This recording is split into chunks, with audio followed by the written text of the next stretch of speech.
Alright, we're here with Liz and Louie from Holy Child.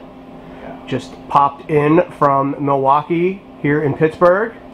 How's everything going? Good. Good? Yeah. We've been on the road for a while. Yeah. We're almost done. We have this show and then another show tomorrow in Toronto. And then we're done for 2 weeks.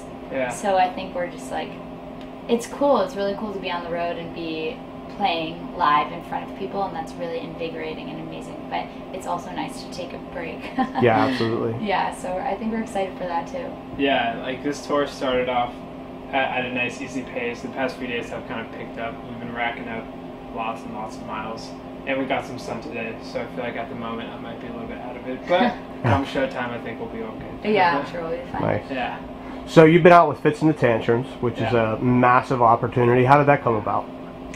How did that come about? You know, these things happen with so many different forces. Yeah. But I think a few determining factors are, first of all, Lisa, Fitz's manager, came to one of our shows in LA in January. And she and I kind of hit it off. She's so amazing. I was wearing, at the time, for that show, I had on a latex dress. And I don't know if you've ever worn latex before. Yeah, I can't say that I have. But So like you have to like put lube all over your body in order to put it on. It's crazy. So my friend was like, I have the perfect dress for your show, and I was like, cool, thanks. She was like, do you have any lube? And I was like, no. And I thought she was joking. And she's like, don't worry, I'll bring it. And so she shows up at the venue and like lubes me down. I put on this dress and it was crazy. And it was kind of like a conversation piece after the show. Everyone was like, that dress is insane. Is it plastic? And I was like, no, it's latex. So anyway, Lisa, Fitz's manager, was there, and we had like a conversation about latex clothing. And I thought she was amazing. I didn't know who she was. I just thought this woman is amazing and so funny. And then she ended up being Fitz's manager. And I think it's through that. Our manager is friends with her, and then through we have the same booking agents as well. So it's kind of like similar world. Combination. Of it's really nice. It is a really great opportunity. They're amazing. They're killing it right now. Their songs are awesome, and they've been at it for a while. And not only that, their fans are so sweet. Yeah. Well, it's a great combination. It seems to all come together for a reason. It's nice. Stars align sometimes. Nice. So, speaking of stars aligning, seems that you guys met in the right place at the right time at George Washington, right? Yeah. And Liz, you were a dance teacher? Did I get that right? Yeah. I wasn't dance. I was just taking dance and minoring in dance at GW. But yeah, flash forward when we were living in LA, I was teaching dance. But yeah, Louie and I met in my dance class. Yeah, I feel like the stars, they definitely aligned. That was cool how that happened, fortuitous. Liz approached, I was the musical accompanist for Liz's dance class, and well, you first approached me, we shouldn't forget this. You first approached me, I was playing some Radiohead, I was like rearranging Radiohead songs on like piano and playing drums at the same time and trying to keep up with Liz's dance teacher, who is really demanding for the musical accompanist. And so I was able to keep up, and I was rearranging these Radiohead songs. And Liz approached me after that class and was like, hey, I like that Radiohead song. And I was like, oh, cool. Like, who is she? She's cool, because a lot of the dancers, they weren't focused on the music. They were just trying to keep up with this teacher. Possibly not focused on Radiohead. Probably didn't know. A lot of them didn't know Radiohead. I didn't really think much of their musical taste. No disrespect to them. It's just different worlds. But then Liz comes up and is like, nice Radiohead. And I was like, oh, cool. And then she came up to me again like a few weeks later, proposing a collaboration where she would live performance. It was like live performance art in the middle of the street in DC, painting a blank canvas with like a half nude, practically nude body, which sounded wild. And I'd be body. Yeah, and then I'd be accompanying musically for that. And it sounded like a crazy idea, and I said yes. And we started just kind of jamming informally off of that and writing songs, and got distracted writing our songs, and so here we are today. Cool. So where did the two of you kind of gain that pop sensibility that you have? Yeah, that is a great question. So we both are the people who are obsessed with music. Like, I have always been obsessed with music. Louis been the same way. So when we met, it was just like about music immediately. Like, oh my God, you like everything from like Thelonious Monk to Everclear to like No Doubt to classical, Katy Perry. Yeah. Like, it's broad. It was all over the place, and we're like, this is awesome that you're into all of this stuff that I'm into, because I feel like I can get down with anything if the musicianship is quality. Yeah. And so, yeah, the pop sensibility definitely just, I mean, personally, and I think this goes for you too, just comes from being an avid music consumer in our culture. Like, when I was little, probably at the age of 7, like, I had my radio in my room, like, always listening to the radio and going back and forth, and the radio often plays pop, and so I was getting down with pop at a very young age, and at the same time, like, discovering my own stuff and really liking some more experimental things. Don't you also think, are you done? Sorry, I don't want to interrupt. No, what are you going to say? I was going to say, I feel like our writing, when we were living in Washington, D.C., was much more exploratory. We weren't really sure what Holy Child was or is. It wasn't, I feel like, until we moved to L.A., when, I mean, the scene in L.A. is so cutthroat, so the standards are so high, like, if you go out and perform or produce or write, like, you really are, like, your competition is the ceiling. It's, like, as high as it can get. It's invigorating. Yeah, and so I feel like we got invigorated, inspired to kind of sharpen and focus our craft. And there's a lot of pop, like, that's kind of like where pop is pretty big in LA. For sure, but at the same time, like, our earlier stuff still was really pop oriented. Like, we had written Best Friends and Diamonds. And that's true.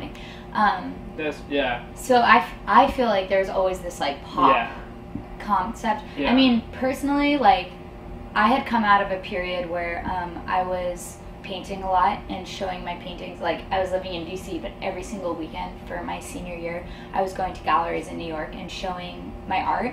And I had just gotten out of this place where, like, people weren't getting what I was making. Like, it was, in my mind, accessible, but, like, they would look at it and talk about it, and it took me having to explain what it was for them to be like, oh, that's really cool. And I was so pissed off and like done with painting. I didn't want to also do dance because I'm into modern, which is kind of weird as well. And I was like, I need to make something. I want to connect with people. I want to make art. I have things I want to say, but I'm done with making things that are, like, too abstract for people to understand. I want to make art that, like, people get it, it's accessible. I don't want to alienate anybody, but then at the same time, because it's accessible, they can digest it and understand what we're saying. So I think like that vision was always something that we wanted to do, and like when we came together immediately, that was like a really big thing for us.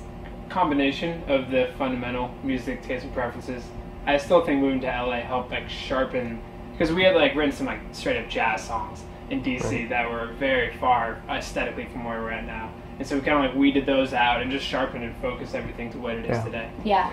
But the lyrics to me are very non-pop, especially when you kind of broach the subjects of, you know, objectification of women, and there seems to be, like, a little bit of a running theme of that. Was that a conscious approach, or did that just kind of happen?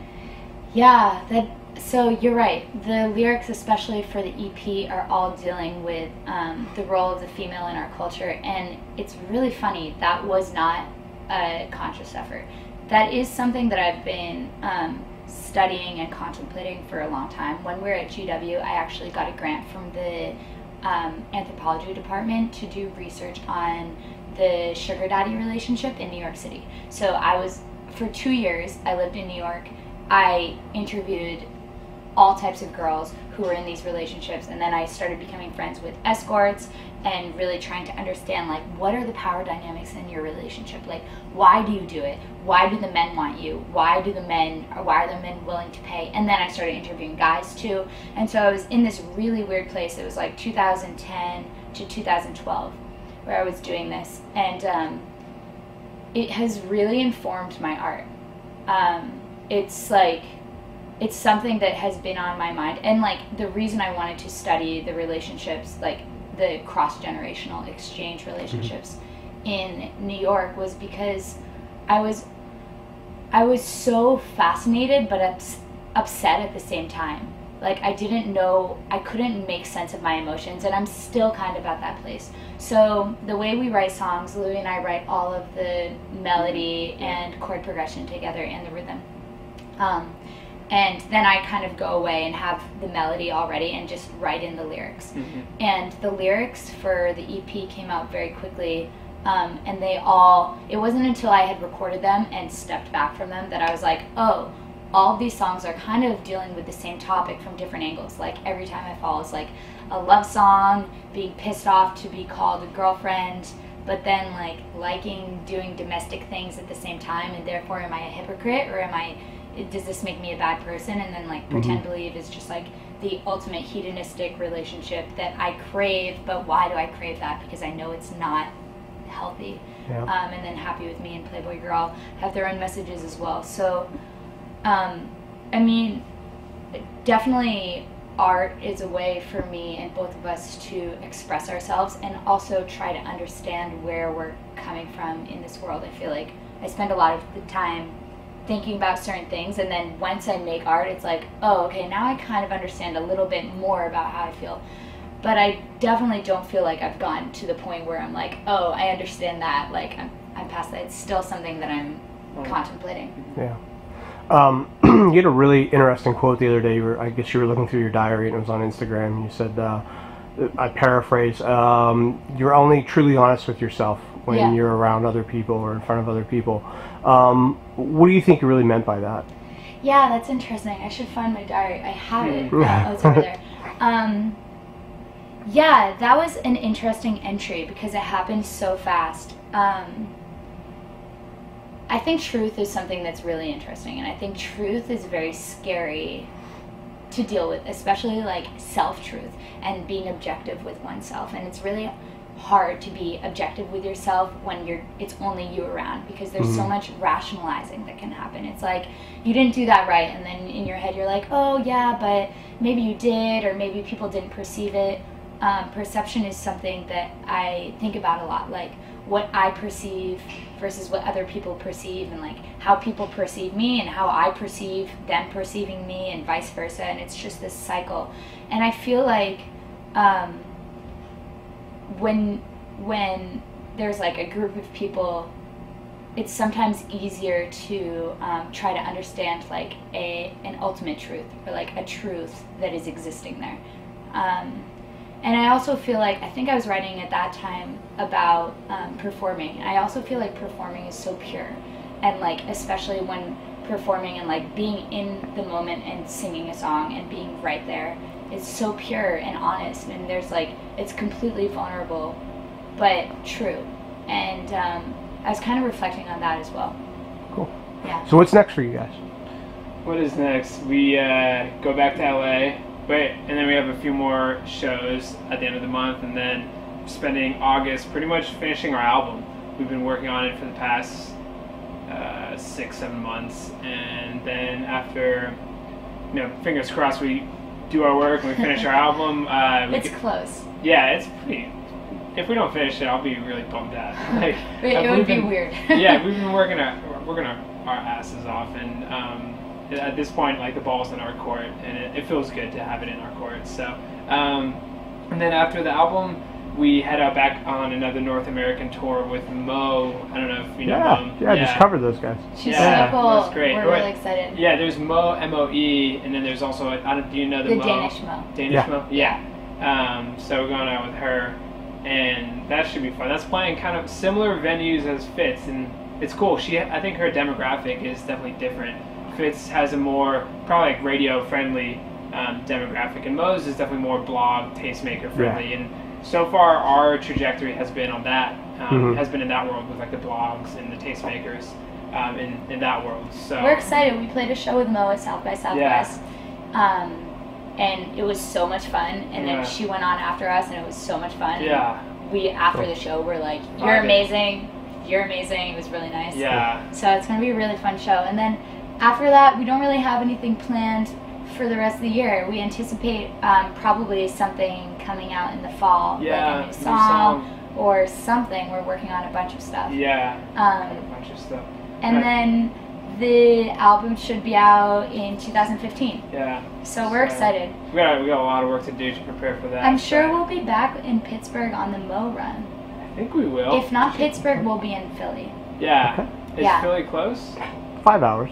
Oh. You know, maybe Cleveland. Nice. Maybe Cleveland, about 2 hours away. So. We might be I doing think we might be Cleveland. doing Yeah. Cleveland. Yeah. Everybody plays Cleveland. Yeah. Maybe Pittsburgh Okay. too then. I don't know. Yeah, we should check this out. Yeah, but thanks for chatting with us. Well, This thank has been you so nice. much. Yeah, Thank you, continued success, and hopefully we'll see you soon, and we'll look forward to the new record coming out. Yeah, Thank you man. so All right, much. great. Thanks for Yeah. chatting Awesome. with us.